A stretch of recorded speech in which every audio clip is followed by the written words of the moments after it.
ये मंत्र नमोकारा है जीतना प्यारा, है जीतना प्यारा। जिसने भी जाप किया भव से पार उतारा। नमो अरिहंताणं नमो सिद्धाणं नमो आर्याणं नमो वज्रायाणं नमो लोय सब साहुणम्। ये मंत्र नमोकारा है जीतना प्यारा। जिसने भी जाप किया भव से पार। जो लेख जरा श्री आदिनाथ भगवान की परम पूज्य आचार्य गुरुवर श्री विराग सागर जी गुरुदेव की, परम पूज्य आचार्य श्री मानुतुंग मुनि महाराज की, अहिंसामयी जैन धर्म की।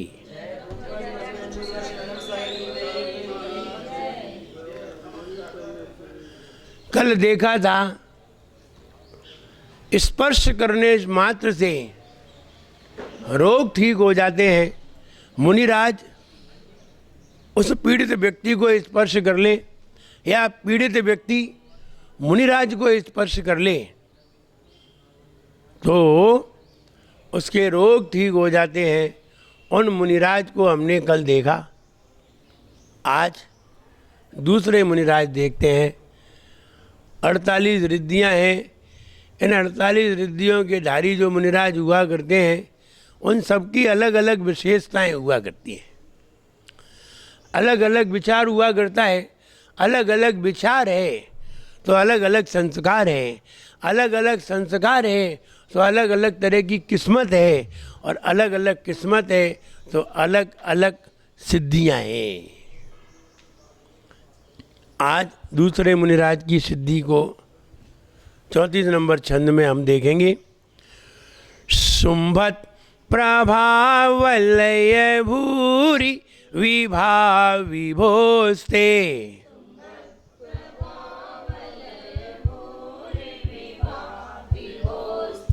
लोकत्रये द्युतिमतां द्युतिमाक्षिपन्ति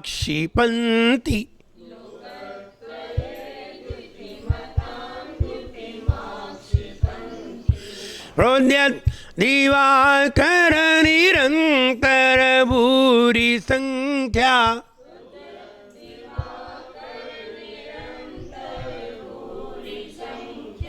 दीप्त्या जयत्यपि निशामपि सोम सौम्याम्।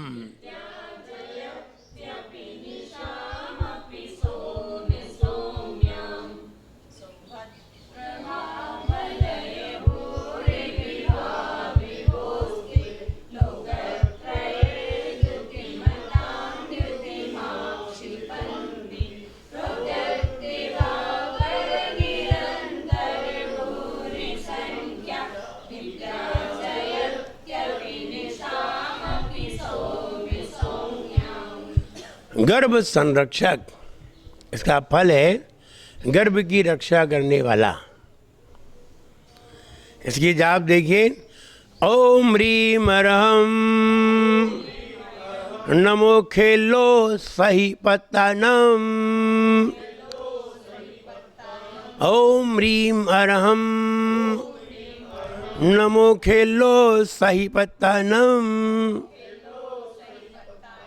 वे मुनि महाराज जिनके शरीर में भोजन आदि करने से, आहार आदि करने से शरीर में कफ बनता है, नासिका में कफ बनता है, मुंह में कफ बनता है, वात पित्त कफ शरीर में बनते हैं।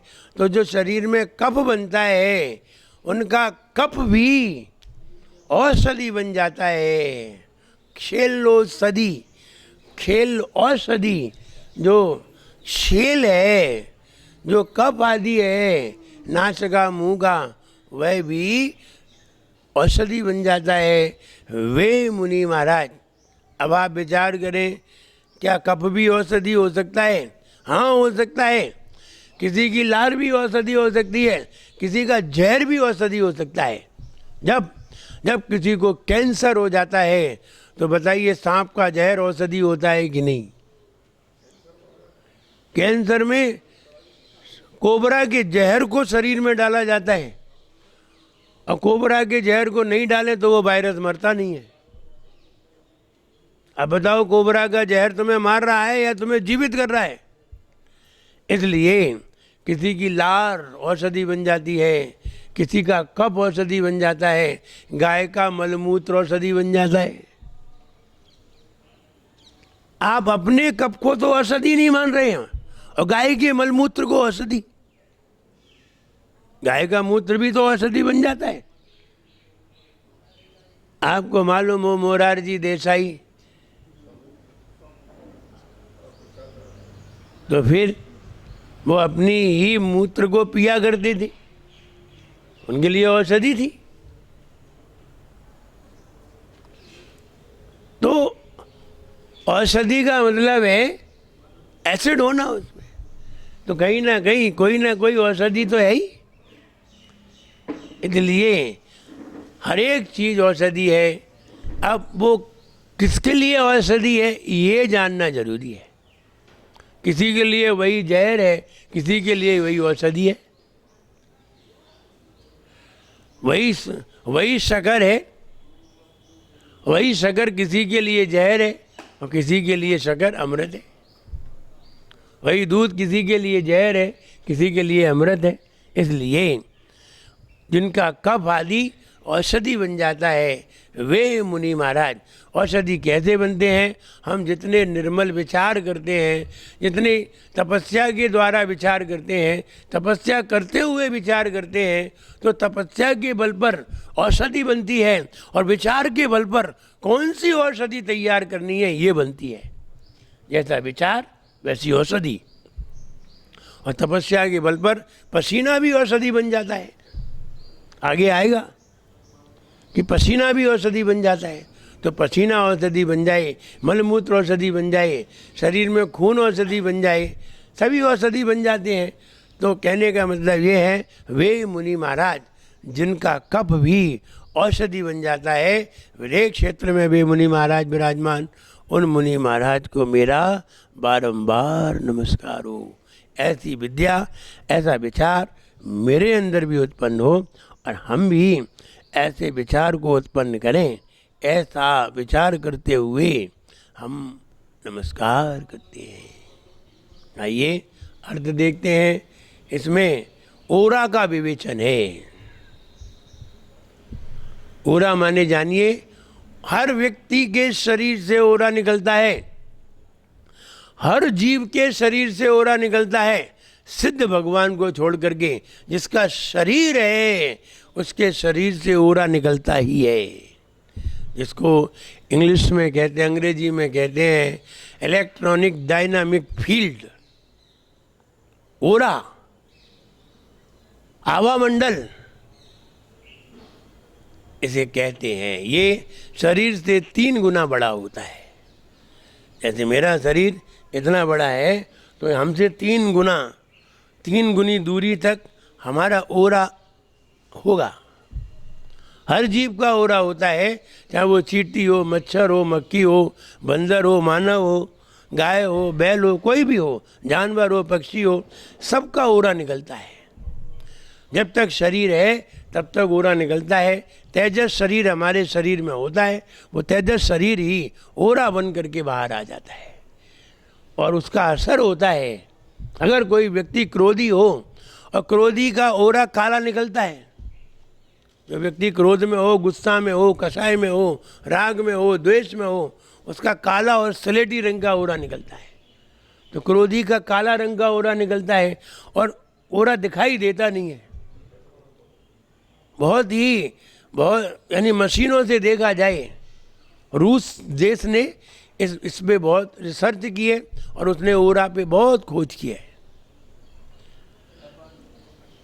जापान ने मनोविज्ञान पर खोज की है, उस पर साइकोलॉजी पर, उसने मानसिकता, मना पर्याय ज्ञान पे खोज की है जापान ने। उसने सीधी मानसिकता पकड़ी। और रूस ने ओरा को शरीर की फिजिकली खोज की। उसने बहुत सारी खोज करके बताई।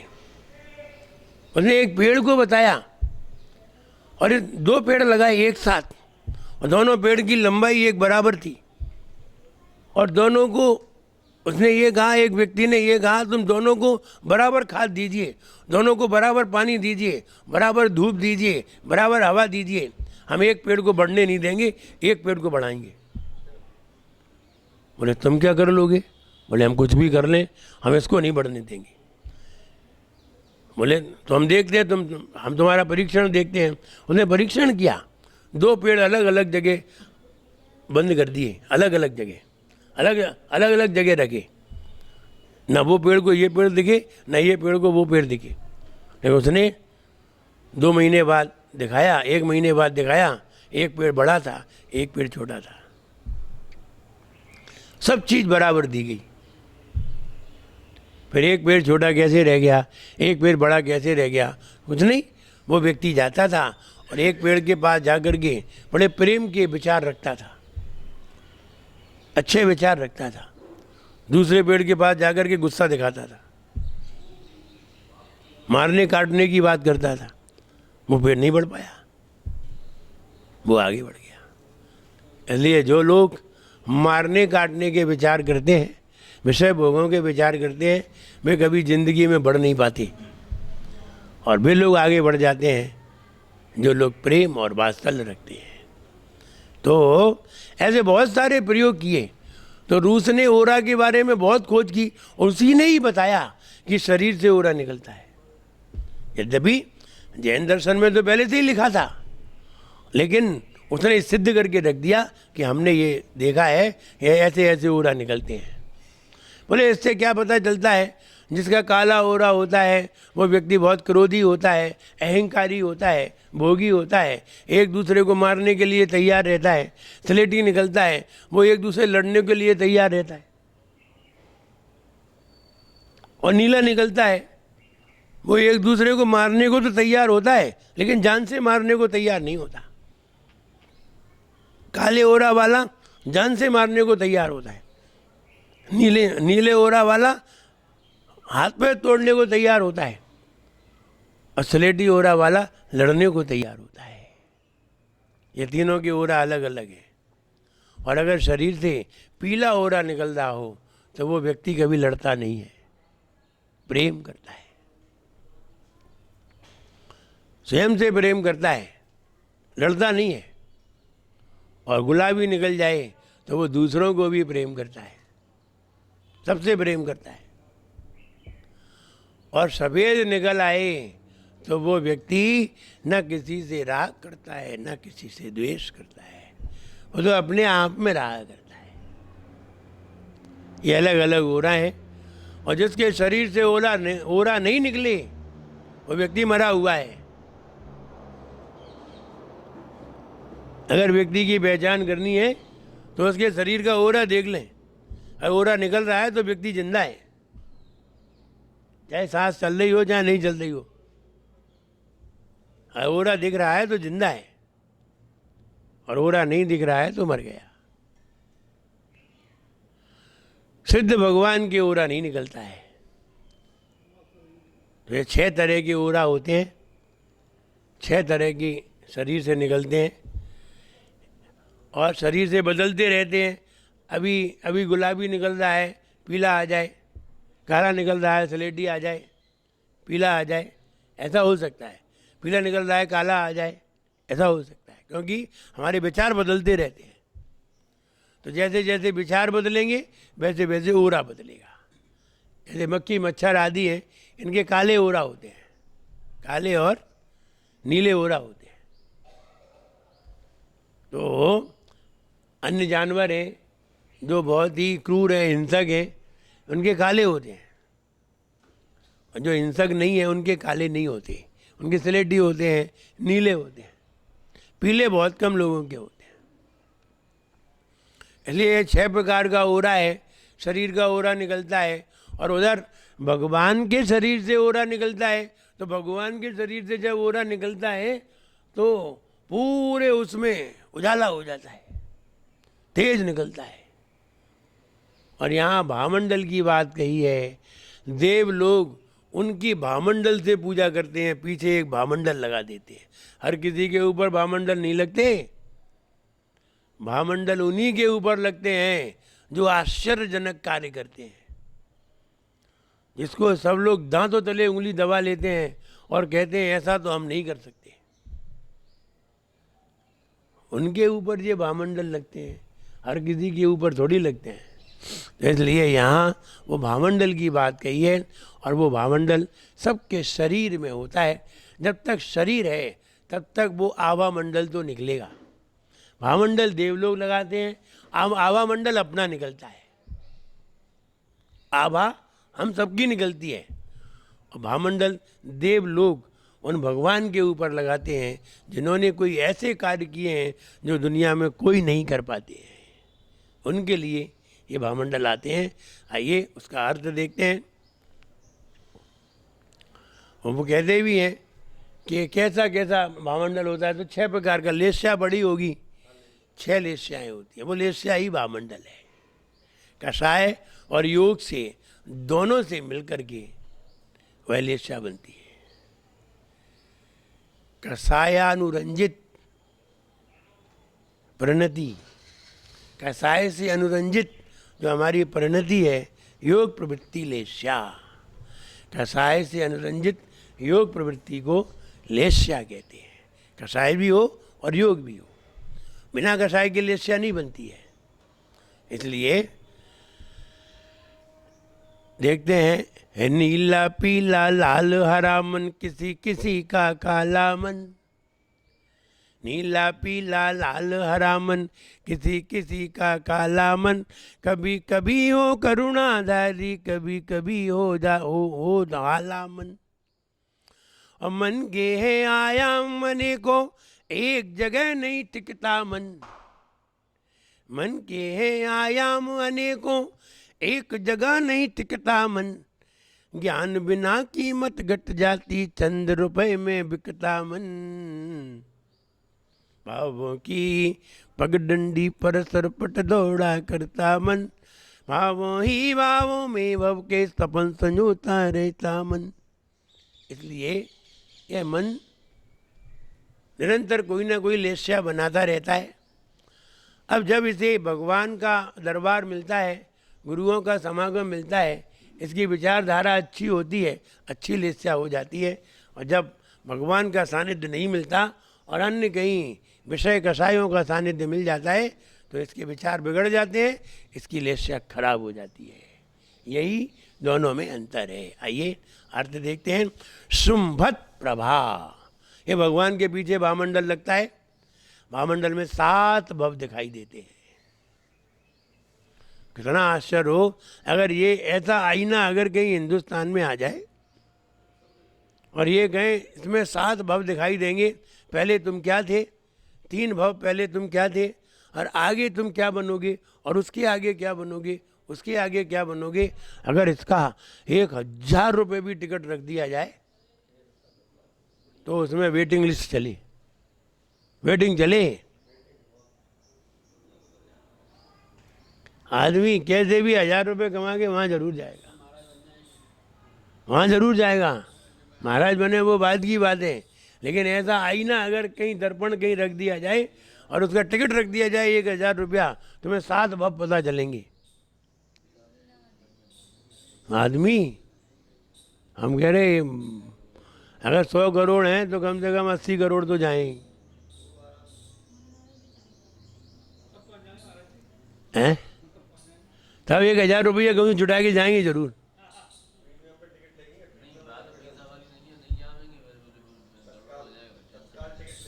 सब जाएं।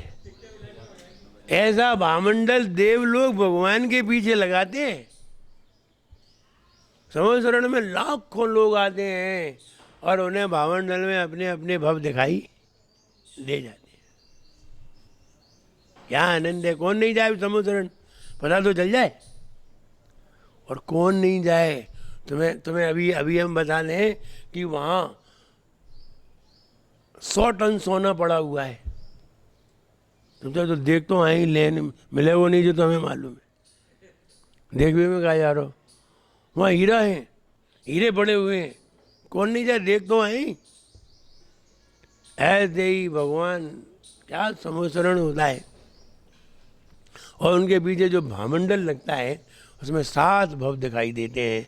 ऐसा भामंडल, उस भामंडल की वो चर्चा करके बता रहे हैं, हे भगवान शुंभत प्रभा।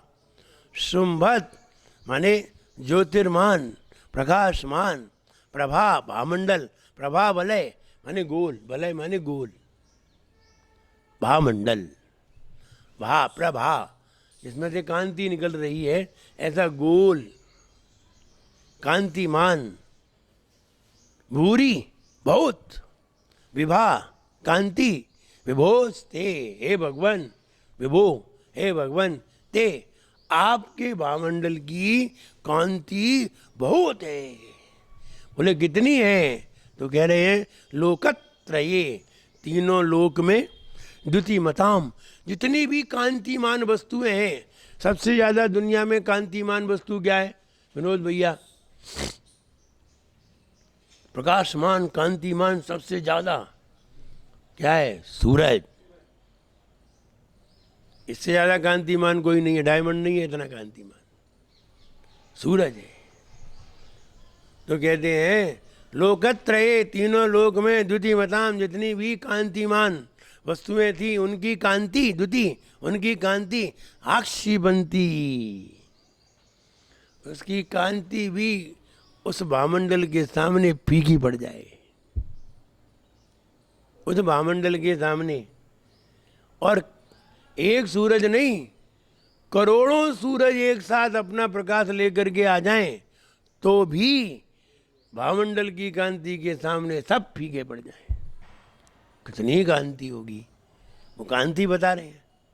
प्रोद्यत, उद्यत माने उदय हुए हो गए हों, दिवाकर सूरज, निरंतर पूरी संख्या, बहुत बड़ी संख्या में बहुत सारे सूरज एक साथ उदय में आ गए हों, एक साथ अपनी रोशनी फेंक रहे हों।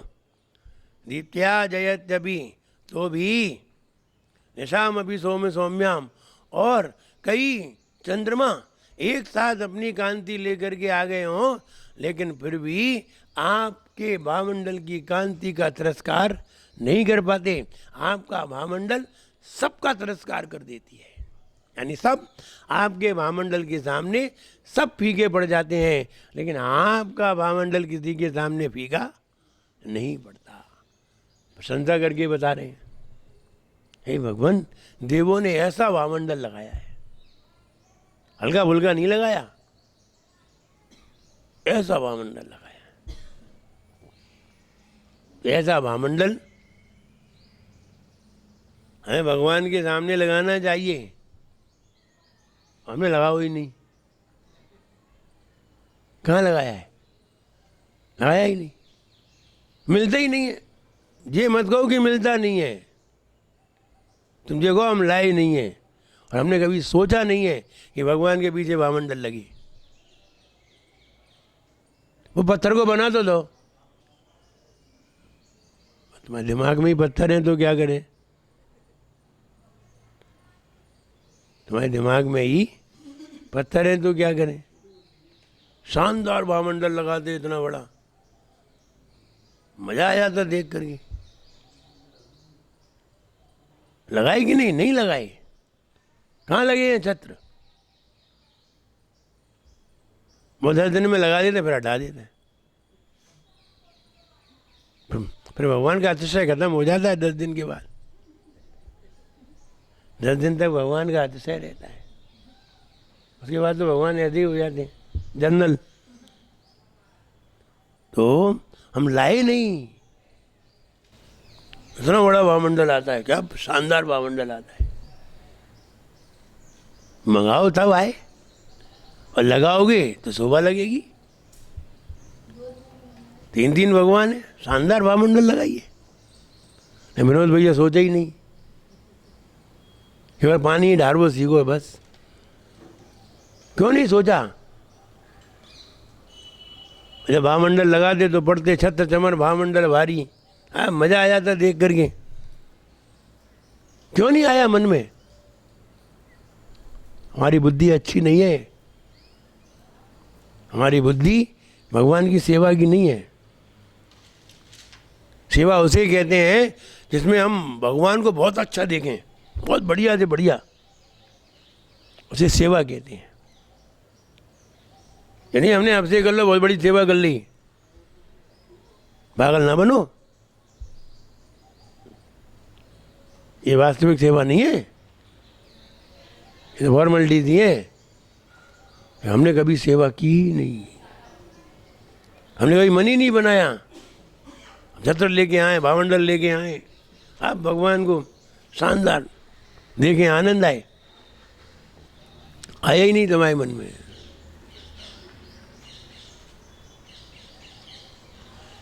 तो एक व्यक्ति सोने का छत्र बना करके लाया, 30 लाख रुपए का उसने छत्र बनाया। फिर उसने गांव वालों के सामने अनंत चौदस के दिन भगवान के ऊपर चढ़ाया। 1 किलो सोने का छत्र बना के लाया। उसने कहा महाराज हम ये छत्र लाए हैं बना करके, और हम चाहते हैं भगवान के ऊपर लगाएं। बहुत अच्छी बात है, हमने कभी सोचा ही नहीं। और 30 लाख रुपए हमारे पास हों भी तो भी नहीं सोचे। क्यों सोचे?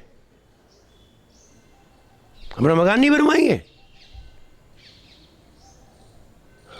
सोचो हम क्या सोच रहे हैं। उसने क्यों सोचा? सोचा उसने। तुमने एक बढ़िया भावमंडल लाके नहीं लगा पाए तीनों भगवान के ऊपर, रोज पूजा करते रहे। तुम भारी पुजारी हो। विचार करो, ये बढ़िया भावमंडल लेके आए, और कहाँ मिलता है हमारे बिक्की सागर से पूछें, वे बता देंगे। जब लगाओगे तो बड़ा आनंद आएगा देख करके।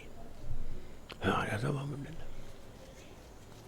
और ऐसा नहीं है तुम लाओगे तो कोई लगाने नहीं देगा। ये तो बेवकूफ़ी की बात है। आज सोने के गलत से अभिषेक करो तो मंदिर में कोई करने नहीं देगा। कितने का लेके आओ, रखो भगवान के सामने, कोई मना नहीं करेगा, तुम रोज करो। अब हमारे ही मन में ही भाव नहीं आए तो कोई तुमसे जबरदस्ती नहीं करेगा। अब भगवान तुमसे कह नहीं रहेगा हमारे लिए करो। भक्ति से ही हमें प्राप्त हो जाता है। इसलिए भावमंडल क्या भगवान से, यानी भगवान के चेहरा से 3 गुना बड़ा होना चाहिए भावमंडल, तब कहीं जाकर के आनंद आए देख करके। अब इतना तो लगा देंगे यहाँ तो दिखे ही नहीं, पत्थर के लगा दे। अब पत्थर के तो लगाएंगे ही, कहाँ है पत्थर? हमारा नहीं है। वही सोचेंगे, व्यक्ति सोचे, व्यक्ति सोने का भी लगा सकता था, व्यक्ति चांदी का भी लगा सकता था, व्यक्ति बढ़िया से बढ़िया लगा सकता था। पत्थर का क्यों सोचा? चोरी ना हो जाए। अरे तो दूसरा तो लगा सकते हैं, क्योंकि तो चोरी नहीं हो रही, सोने की चोरी हो जाएगी। इसलिए कहने का मतलब ये है, बढ़िया से बढ़िया ला सकते हैं। जब विचार आए तब बताना, तब महाराज कहीं यहाँ लगाओ, इसमें तीनों भगवान के ऊपर छत्र लगा, हाँ भावमंडल लगाओ बड़े बड़े, और देख के आनंद आ जाए। तो शुंभत प्रभा, वह गोल भावमंडल सारे सूरज की, सारे सूरजों की और सारे चंद्रमाओं की कांति जिस भावमंडल के सामने फीकी पड़ गई, ऐसा भावमंडल देवों ने भगवान के ऊपर लगाया। सारी कांति फीकी पड़ गई। हम किसी की कांति फीकी ना पड़े, लेकिन इतना तो बढ़िया लगाएं कि देख करके आनंद आ जाए। अभी हम थे भिंड में थे, चातुर्मास हुआ, तो वहाँ नेमिनाथ भगवान की प्रतिमा विराजमान हुई। पंचकल्याणक हुआ, नेमिनाथ भगवान की प्रतिमा काली थी, इतनी बड़ी। हमने कहा इसके पीछे भामंडल लगाओ बड़ा, तो इतना बड़ा भामंडल लेके आए। जब वो चारों तरफ लगाया तो भामंडल के अंदर प्रतिमा आ गई, और अंदर प्रतिमा आ गई तो बड़ा सुंदर लग रही। जो यानी जैसा शरीर से 3 गुना भामंडल होता है, आमामंडल होता है, बिल्कुल वैसा ही भामंडल है। एक व्यक्ति बोला कि मैं लगाऊंगा ऐसा भामंडल। कोई भी लगाए, इससे क्या फर्क पड़ता है, लेकिन भगवान के पीछे भामंडल बहुत बढ़िया होना चाहिए, छत्र होना चाहिए, भामंडल हो, सिंहासन हो, बढ़िया शानदार प्रतिमा हो, तो देख करके दर्शन करके आनंद आता है, वैभव का पता चलता है। वैभव देख करके हमारा मान गलता है और हमारे अंदर भक्ति भाव उमड़ती है। जैसे जैसे वैभव दिखता है वैसे वैसे भक्ति भाव उमड़ती है, वैसे वैसे भक्ति भाव उमड़ेगी। और जैसे जैसे वैभव नहीं दिखेगा वैसे वैसे भक्ति भाव नहीं उमड़ेगी। इसलिए वो वैभव हम ही दिखाएंगे, हम ही लगाएंगे। और हम जब लगाएंगे, हम जब ग्वालियर में थे तो ग्वालियर में अनंत चौदस आई, चातुर्मास चल रहा था, अनंत चौदस, उन्होंने सारा वैभव निकाला दानावली में, स्वर्ण मंदिर में जो उनका वैभव था, सारा वैभव निकाला। और सारा वैभव निकाल करके उन्होंने बाहर प्रांगण में रखा, और सब लोग दर्शन करने आएंगे। अनंत चौदस को आते ही हैं, सब लोग दर्शन करने आते हैं। तो 2 मंदिर हैं, एक चंपा बाग का मंदिर है, एक स्वर्ण मंदिर है। दोनों मंदिर में उन्होंने पूरा अपना वैभव निकाल के रखे, बड़े बड़े सब निकाल के रखेंगे। क्यों? सब लोग देखेंगे हमारे मंदिर का वैभव है, तो दिखाते हैं, हो तब तो दिखाएं। घर में वैभव है, मंदिर में वैभव नहीं है। जयपुर में स्वर्ण से भक्तामर लिखा हुआ है, लेकिन वो अनंत चौदस को निकालते हैं, बाकी रखा रहता है। अनंत चौदस निकाल के बाहर रखेंगे, सब लोग दर्शन करने आएंगे तो लिखेंगे स्वर्ण से भक्तामर लिखा हुआ है।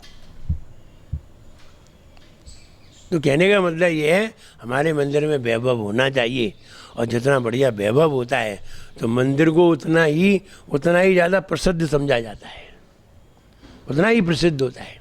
फिरोजाबाद में एक स्फटिक मणि की मूर्ति है, पूरे हिंदुस्तान में प्रसिद्ध है। नहीं सोचेंगे तो कुछ नहीं हो रहा है। इसलिए आप अच्छे से अच्छा द्रव्य होना चाहिए। जितना अच्छा द्रव्य होता है उतना अच्छा मन होता है। खराब द्रव्य होता है तो अच्छा मन नहीं लगता। तुम्हारी थाली में सूखी रोटी ले दी जाए और लौकी की सब्जी उबाल के रख दी जाए, देखो तुम्हारी खोपड़ी कैसी होती है, नाक से उड़ जाए तुम्हारी, देखे तक नहीं, मैं कहाँ फंस गए आगे। ये और सोचो, भीतर भीतर जाने कितनी बातें सोच लो तुम, बाहर कुछ नहीं कहो, लेकिन भीतर कितना तुम्हारे अंदर बवाल उठ जाए। और जब बढ़िया भोजन आ जाए तुम्हारे, अब कहीं सोने की थाली हो, तुम माँ घर तक जाओ, प्रसन्नता करत जाओ, आनंद आ गया। जाने कितने दिन प्रशंसा करो उसकी। तो अच्छे द्रव्य की पहचान जानो, और हम अच्छे द्रव्य की पहचान जान नहीं पाए क्योंकि हम स्वयं अच्छे नहीं हो पाए। अच्छे को अच्छे की पहचान होती है तो इंसान को इंसान की पहचान होती है, इंसान को भगवान की पहचान होती है, अच्छे को अच्छे की पहचान होती है। इसलिए हम ये कहना चाहते हैं कि हम अच्छा भामंडल लगाएं, शानदार, देखें लोग, क्या मज़ा आ गया था। बाहर के लोग दर्शन करने आए, देखें तो साधु भी प्रशंसा करें। और ऐसे अगर तुम विराजमान करोगे तो साधु प्रशंसा करने वाला नहीं है। ग्वालियर में स्वर्ण मंदिर का नाम है, चंपा बाग के मंदिर का नाम है, और मंदिर का कहाँ नहीं है। क्यों नहीं है? वैभव नहीं है। और क्या है? मंदिर तो है, भगवान तो है, मूर्ति तो है, वैभव नहीं है। वैभव से नाम होता है। अजमेर में सोनी जी की नसिया है, वहाँ है स्फटिक मणि की प्रतिमा इतनी बड़ी, सोने की प्रतिमा है इतनी बड़ी, लेकिन बंद रहती है। सोने की है, पन्ना की है, सब है। क्यों ये लाए ऐसी प्रतिमाएं? वैभव, जितना बढ़िया मन होता है उतनी बढ़िया प्रतिमा बनती है। खानिया जी में, महावीर जी में, नीचे तलघर में कितनी प्रतिमाएं हैं? कितनी प्रतिमाएं हैं? एक व्यक्ति ने रखी है, पवन कुमार बंसारी, एक व्यक्ति ने रखी है। हम ये कह रहे हैं एक व्यक्ति ने रखी है। रेडियम की प्रतिमा भी है उसमें। महंगा काय को होता है? रेडियम की प्रतिमा है, जो प्रतिमा चमकती है अंधेरे में, लेकिन आप कभी नहीं देख सकते। चाहे जितने बार महावीर चले जाओ, आप नहीं देख सकते, और हम देख सकते हैं। हम देख के आए, इसलिए हम बता रहे। तुम्हें क्या मालूम? किसी को नहीं मालूम। वो तो हमें दिखाई जाती है। जब वो बंद किया जाता है, अंधेरा किया जाता है, सबको बाहर किया जाता है, फिर दिखाया जाता है, तब वो चमकेगी। तुम देख ही नहीं सकते, तुम्हारे लिए बंद होगा नहीं, और तुम्हारे लिए कोई बाहर जाएगा नहीं, तुम ही बाहर जाओगे। मतलब महाराज के लिए बात है। तो कहने का मतलब है, एक व्यक्ति ने, पवन कुमार पंसारी, सारी प्रतिमा उसी ने रखी। वो व्यक्ति हमें घर पे ले गया, और घर पे ले जा करके उसने दिखाई कि महाराज, जब हमें खदान में सबसे बढ़िया पत्थर मिलता है तो हम सबसे पहले भगवान बनाते हैं। सबसे पहले, चाहे लाल मिले, चाहे हरा मिले, चाहे कैसा मिले, सबसे पहले हम भगवान बनाते हैं, एक मूर्ति बनाते हैं, उसके बाद उसको बेचते हैं। उसका परिणाम ये है कि आज तक वो संपन्न है। लगभग 225 प्रतिमाएं उन्होंने बनाई हैं वहाँ। इतनी बड़ी बड़ी स्फटिक मणि की प्रतिमा हमारे सामने ले जा रही थी। कोई भी प्रतिष्ठित नहीं है, सब महावीर जी में रख दी। अपने घर में रखते तो कोई नहीं देखता, महावीर जी में दुनिया देखती है। इसलिए हम ये कहें, वैभव हमारे मंदिर में होना चाहिए, और ये अच्छे सोच का परिणाम है। जितनी बढ़िया सोच बनेगा, उतना बढ़िया वैभव मंदिर में दिखाई देगा। जितना घटिया सोच होगा, उतना वैभव दिखाई नहीं देगा। इसलिए स्फटिक मणि सबसे बढ़िया मानी जाती है। पाषाणों में स्फटिक मणि सबसे अच्छी, और भी अच्छी मानी जाती है, लेकिन नीलमणि वगैरह होते नहीं है। स्फटिक मणि मिल जाते हैं, आज भी मिल जाते हैं।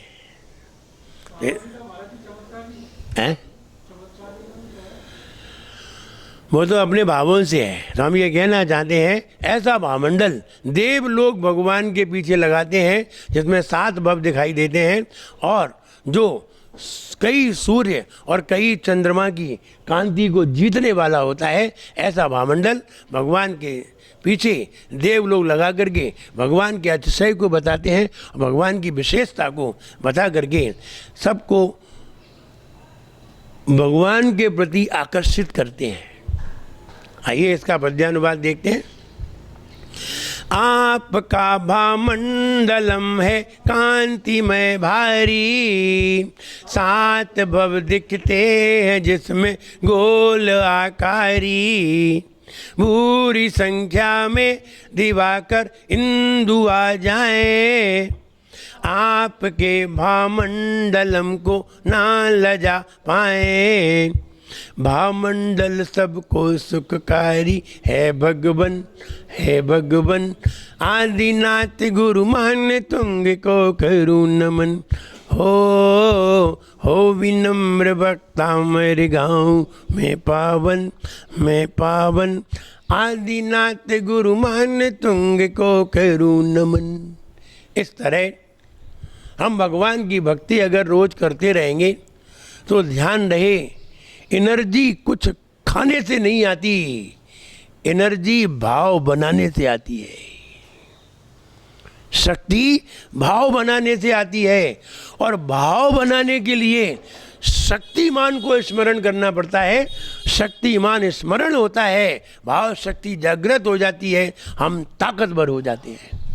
और अगर हम कहें कि खा खा के ताकतवर होते हैं, तो हम कहेंगे नहीं नहीं, खा खा के ताकतवर शरीर होता है, हम ताकतवर नहीं होते, शरीर होता है।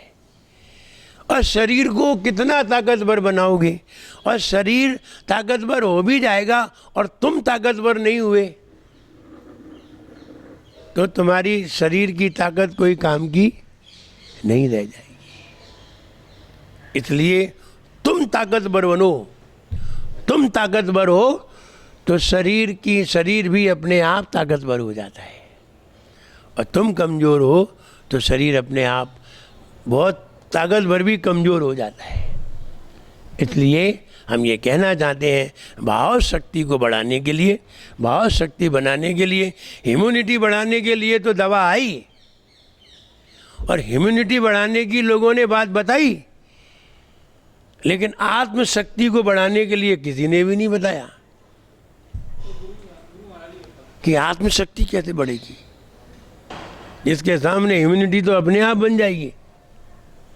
आत्मशक्ति इतनी ताकतवर है कि हजारों आदमी की ताकत को कमजोर कर दे, इतनी ताकतवर होती है।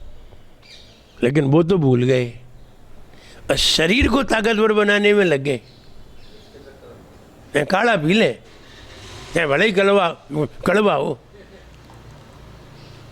काढ़ा पिए चाहे भले ही काढ़ा कड़वा हो, तो शरीर की ताकत बढ़ेगी। तो शरीर की बहुत चिंता है।